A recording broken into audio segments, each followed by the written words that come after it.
عتاب كبير لزيزو. ليه؟ ليه؟ ينفع؟ ينفع اللي حصل ده؟ بجد والله بجد ينفع تروح الاهلي دلوقتي وسط كل الظروف دي يا كابتن؟ احب اقول لك كلمه ورساله مهمه جدا. فينك يا شيخ؟ كنا مستنيينك من زمان. منور الكرسي الاحمر يا كابتن زيزو، وان تاتي متاخرا خيرا من ان لا تاتي ابدا.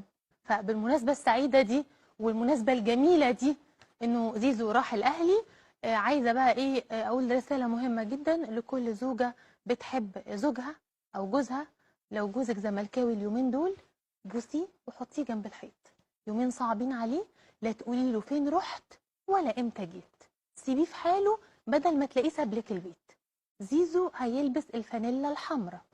الزملكاويه عايشين ايام صعبه. الاهلي خد زيزو وبن شرقي وامام، وفي كلام على مصطفى محمد كمان. انت متخيله انا بقول لك ايه؟ فهماني ولا بتحمري البطاطس؟ ركزي معايا. لو جوزك زملكاوي طبطبي عليه وسيبيه في سلام. ساعديه يعدي مرارة الأيام، يتخطى الآلام والأوهام.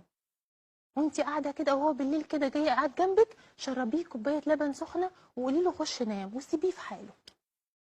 زيزو أهلاوي وراح الأهلي واللي كان.